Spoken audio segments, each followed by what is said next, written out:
Hello guys, welcome. Happy Tuesday.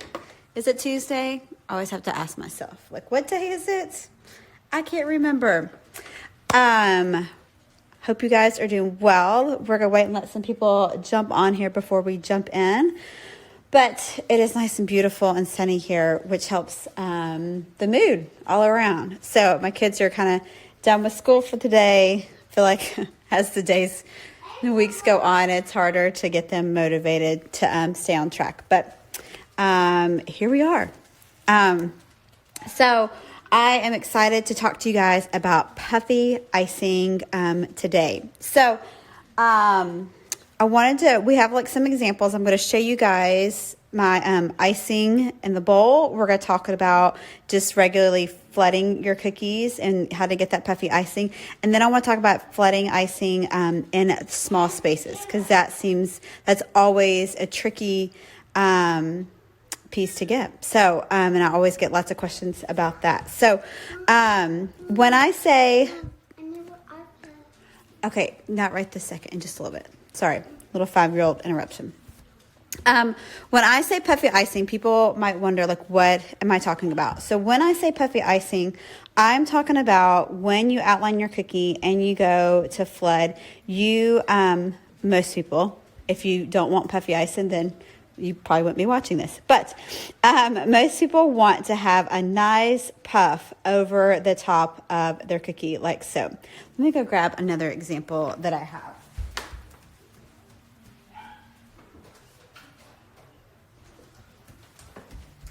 This is a great example. I forgot to bring it in here.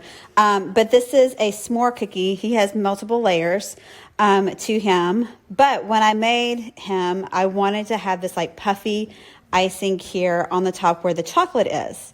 So I'm going to show you just like how to achieve that. But that's what we're looking for. We want to have that puffiness. I work in a 2 consistency. Okay. I need you to go in the other room. Okay. I like to work with 2 different consistencies. I almost always have an outline consistency and a flood consistency. That's just the way I like to do it. It's obviously a personal preference, but whatever works best for you. You're going to get the best puffy icing with an outline and a flood consistency, because that outline consistency is just going to keep, it's going to act like a dam around your cookie to keep that icing in. So let's get started. And I want to show you first what the icing looks like in the bowl. So recently, like the last week, I, for years and years and years, always just, when I would make my flood icing, I would just have a bowl next to me with a little tablespoon or a teaspoon, and that was how I would add my water to water down my icing to make it to flood consistency. And then I saw so many people using the squirt bottle. And so we actually have the squirt bottle I use for Sydney's hair in the mornings and stuff, just to get like the tangles out and everything. And I was like, maybe I should try the squirt bottle method. Well, I started using it in the last week, and I think I'm a convert. So, and I feel like it's easier to teach people about the squirt bottle method than using just a little teaspoon in a bowl, because you can control the amount of water that goes into your icing. So, with that being said, let's look at our green icing. So you saw, I shouldn't have mixed it up. You saw air bubbles. If you ever have this, just a little side note, little freebie here. If you have air bubbles in your icing once you flood your cookie and you're like, man, how do I get rid of those without having to use a scribe? When you make your icing into your flood consistency, let it sit. I just have like a damp paper cloth over the top. Let it sit for about 10 minutes, and then come back and you will see all the air bubbles have risen to the top, and you just take your spatula and you just pop those air bubbles. Now, when you're getting ready to put it into your bowl, you don't want to mix it up too much and get that air back in there, because then you'll just get more air bubbles. But just for a little side note, just a little extra helpfulness there, that's how you can get rid of those air bubbles. So this consistency is just about at flood consistency. When I have flood consistency, I like to have a nice continuous ribbon of icing coming off the spatula. That's what I consider to be flood consistency. This is a little bit thicker than what I normally flood with. But when I want that puffy icing, I want it to be a little bit thicker than what I normally flood with, if that's what I'm really, really trying to achieve. So I'm going to do one little squirt in here. Sydney is singing in the background, so my apologies. So anywho, okay, so you see that it's kind of almost dripping right off of the spatula, but not completely. So I should see if I can get a good angle. Ignore all the leftover lunch and stuff on my counter. So you can kind of see it's not a continuous ribbon, but it's going to be great for that. So let's go ahead and bag that up. And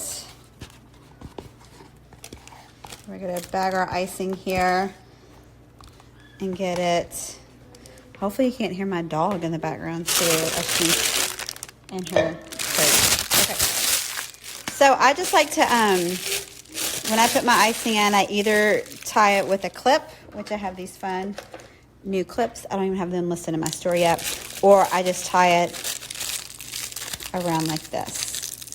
If I'm flooding like a big tray of cookies, I'm usually going to use a clip because it's pretty full. I'm going to switch out this tip here. We're going to do this little cactus cookie. This is a Sweet Sugar Bell cactus cookie. And, all right, we may not get to the carrot today. Okay, so I'm just going to outline this cookie here. And I'm just, this is a 2.5 tip. Is what I like to outline in. Either a 2.5 or a number 2 tip is what I like to outline in. Again, it's a personal preference. I like a thicker outline. I like to see that outline. To me, it just makes for a neater look to your cookie. But it's totally what you want to see. So when I get ready to flood, so I've got my flood icing. I just cut the bag. I'm ready to flood. Let's bring this down just a little bit closer so you can see. And again, let's just scoot that mess out of the way because it's gross looking. I'm going to take my bag and I go right up against the edge, and I like to go around the edge first and then work my way towards the middle. So if you notice, I have my bag, the tip of the bag is kind of in the icing. Do you see that? So the bag is in the icing, and that's just going to give me a good puff to it. If you add too much, you're going to overflow your cookie. Haven't we all done that? Done it a million times. But that's why it's so important to get just that right consistency before you bag it. So here's the other trick. Once you have your flood icing on your cookie, I like to take my scribe. I should have brought my turntable out.